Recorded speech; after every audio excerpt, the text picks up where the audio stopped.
कि औरत अगर अपनी पाकदामनी की हिफाजत करे, औरत अपनी हया की हिफाजत करे तो अल्लाह के आठों दरवाजे खोल देगा। पाकदामनी का मतलब क्या है, हया का मतलब हाल ये है, लड़कियों का हाल ये है कि वो बेपर्दा घूम रही हैं, अल्लाह से बात कर रही हैं। बहुत सारी बच्चियों का हाल तो ये है कि वो सीरियल से मर्द से नाजायज ताल्लुकात भी कायम कर लेती हैं, फोन पर लंबी लंबी गुफ्तगू, नाजायज ताल्लुकात, और इस मेकअप के साथ जाना कि वलीमे में मैं जाऊंगी तो लोग मुझे देखेंगे और मेरे हुस्न की तारीफ करेंगे, मैं शादी मुझे देखकर मेरे हुस्न की तारीफ करेंगे। छोटी आस्तीनों के कपड़े पहनना, ऐ खातून जन्नत रज़ी अल्लाह औरत के लिए सबसे बड़ी सआदत पर्दे की पाबंदी है। सैयदा-ए कायनात मलका-ए फिरदौस से बरी सलामुल्लाह अलैहा से पूछा गया, एक औरत के लिए बेहतरीन चीज क्या है? दरअसल बाज़ सल्लल्लाहु अलैहि वसल्लम मस्जिद नबवी शरीफ के अंदर जलवागर थे। आकाए करीम सल्लल्लाहु अलैहि वसल्लम सवाल कर लिया, ऐ मेरे सहाबा ये बताओ कि औरत के लिए बेहतरीन चीज सरमाया औरत के लिए क्या है? किसी सहाबी ने कुछ कहा, किसी सहाबी ने कुछ कहा, किसी सहाबी ने अपने तौर पर आका को जवाब देते रहे, मगर मेरे आका सल्लल्लाहु अलैहि वसल्लम ने कोई करार नहीं दिया। मौलाए कायनात शेर खुदा अली के मुर्तजा अपने घर किसी काम से तशरीफ ले गए, कायनात सैयदा फातिमा ज़हरा से कहने लगे, फातिमा रसूल पाक ने आज हम लोगों से सवाल किया है, औरत के लिए बेहतरीन चीज क्या है? क्या है? हर सहाबी अपने अपने तौर पे जवाब दे रहा है, लेकिन हुजूर अलैहिस्सलाम किसी के जवाब की तस्दीक नहीं फरमाते। औरत के लिए बेहतरीन सरमाया और सबसे बेहतरीन चीज क्या है? तो सैयदा फातिमा कहने लगी, ऐ अली रसूल पाक से जाकर के अर्ज कर दो, ये है कि औरत ना किसी मर्द को देखे, ना कोई मर्द किसी औरत को देखे, ये सबसे बड़ा सरमाया कायनात तशरीफ लाए। अर्ज किया, या रसूल अल्लाह सल्लल्लाहु तआला अलैहि वसल्लम, आपके सवाल का जवाब मैं देना चाहता हूं। औरत के लिए सबसे बेहतरीन सरमाया ये है कि किसी औरत को कोई मर्द न देखे, ना औरत किसी मर्द को देखे। अल्लाह अकबर, इतना सुनना था, हुजूर के चेहरे पे खुशी के आसार जाहिर हो गए। जवाब दिया, लेकिन पहले ये तो बताओ ये जवाब तुम्हारा ही है या किसी और ने ये जवाब दिया है? तो मौलाए कायनात मेरे माँ बाप आपके कुर्बान, ये जवाब आपकी बेटी फातिमा ने दिया है। मेरे प्यारे आका सल्लल्लाहु अलैहि वसल्लम, बताओ एक औरत कितनी भी बड़ी नमाजी बन जाए, एक औरत कितनी बड़ी रोजेदार बन जाए, एक औरत के हाथ में रातों दिन तस्बीह रहे, तिलावत करे, अगर वो मर्दों से नहीं बचती तो वो औरत कामयाब औरत नहीं हो सकती। वो औरत बेहतरीन औरत अलैहिस्सलाम की कनीजों, जरा अंदाजा तो लगाओ, ये सैयदा फातिमा की गैरत बोल रही है, ये सैयदा फातिमा की इज्जत बोल रहा है, ये सैयदा की परहेजगारी बोल रही है, ये सैयदा की हुर्मत बोल रही है, ये सैयदा की आबरू बोल रही है। ये सैयदा एक औरत को कोई मर्द न देखे और औरत किसी मर्द का न देखे। सैयदा ने पहले अमल करके बताया, उसने मर्द का देखना तो दूर की बात, सैयदा कायनात के सर के दुपट्टे को कभी चांद और सूरज ने भी नहीं देखा।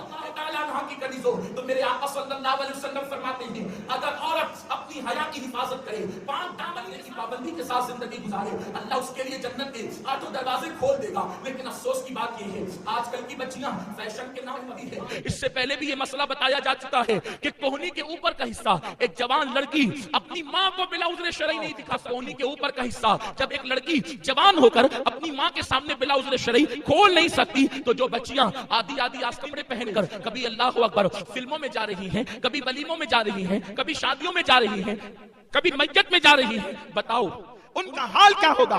याद रखें, आजकल के मर्द हो या औरत, अपनी अपनी तबीयत के मुताबिक लोग जिंदगी गुजारते हैं। क्या कर लेगा? हम कहते कोई कुछ नहीं करेगा, लेकिन अल्लाह ने जो दुनिया में उतारा है, अल्लाह तुम सबको देख रहा है, कड़ी निगरानी कर रहा है। इन्नल्लाह काना अलैकुम रकीबा, अल्लाह तुम सब पर निगरानी कर रहा है। हुवा माकुम, तुम जहां कहीं हो तुम्हारा अल्लाह तुम्हारे साथ है। आज कुदरत ने तुम्हें छूट दी है, जो चाहो कर लो, लेकिन जब तुम इस दुनिया से कूच कर जाओगी, जब तुम्हारे टूट जाएगा, उस वक्त न तुम्हारा हुस्न रहेगा, न जमाल रहेगा, न तुम्हारी इमारतें रहेगी, न तुम्हारे कपड़े रहेंगे, न तुम्हारे मकानात रहेंगे, न शौहर का प्यार होगा, न माँ की शफकतें, न बाप की मोहब्बतें, न भाइयों का जमघटा, न सहेलियों का, कुछ नहीं रहेगा। हर इंसान को अपनी कब्र में अकेले जाना है, अल्लाह को मुंह दिखाना है। ऐ लोगों, ऐ खवातीन इस्लाम, अपनी पाक दामनी की तुमने हिफाजत नहीं की, अपनी हया की तुमने हिफाजत नहीं की, एक सीरियल की अदाकारा, एक फिल्म के नक्शे कदम पर तुम चलती रही, तो अल्लाह का अज़ाब बड़ा सख्त है। मेरा करीम फरमाता है, इन्ना बत्श रब्बिका बड़ी सख्त है। तुमने क्या समझ रखा है कि तुम जो कर रहे हो अल्लाह उससे नाराज नहीं होता? अल्लाह सब कुछ देखता है। इसलिए मैं अपनी बहनों से कहता हूँ, 2 दिन की दुनिया के अंदर ऐश मत करो, अय्याशों की तरफ न जाओ। 2 दिन की दुनिया के अंदर बेहयाइयों की तरफ न जाओ, 2 दिन की दुनिया न जाओ। ऐ खातून जन्नत जन्नत की कनीजों, कोई बाल की लालच दे फिर भी ना फिसलना, कोई जेवर की लालच, कोई अल्लाह अकबर बड़े से बड़ा लालच दे, कोई शादी की लालच दे फिर भी ना फिसलना। उसकी वजह यह है कि दुनिया 2 दिन की है, मरने के बाद जेवर भी यहीं रह जाएगा। कोई माल देगा, माल मौत के बाद माल भी यहीं रह जाएगा। और अगर कोई शौहर बन जाएगा तो मरने के बाद, लेकिन अल्लाह की बारगाह में तो तुम कफन में अपने अमाल लेकर के जाओगी। अपने आप को संवारो, अल्लाह को राजी करने की कोशिश करो कि मुझे एक जन्नती औरत बनकर दुनिया से जाना है,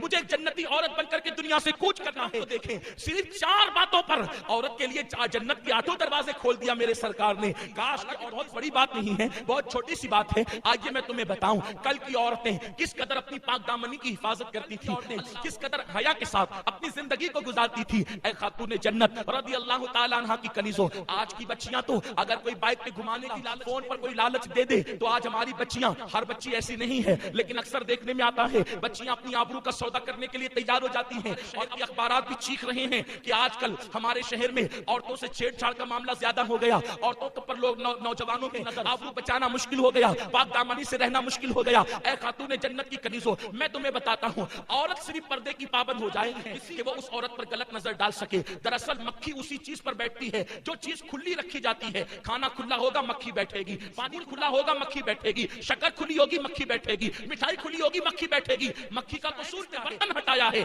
अब मक्खी का काम ही गंदगी पे बैठना है, मक्खी का काम ही मिठाई पे बैठना है। अगर कोई बंदा अपनी मिठाई को बचा दे, मक्खी की मजाल कब है कि ढक्कन हटा करके उस पर बैठे। बस यही बात है, आज लोग चीख रहे हैं बच्चियों की इज्जत और आबरू है। कुदरत ने तो तुम्हें पर्दे का निजाम दे करके तुम्हारी आबरू को महफूज करना चाहा, तुमने पर्दे को छोड़कर अपने आप को खुद ही बेआबरू किया है। सुन लो, फरमाया गया जिस खाने पे मक्खियां बैठे उसमें बीमारियां पैदा हो जाती है। अल्लाह अकबर, अगर मक्खियों का जो है वो माअज़ल्लाह वो आमाजगा बन जाता है, वो खाना बीमारियों का जरिया बन जाता है, तो जो औरतें, वो औरतें समाज के लिए मुफीद कैसे हो सकती है, वो फायदेमंद कैसे हो सकती है।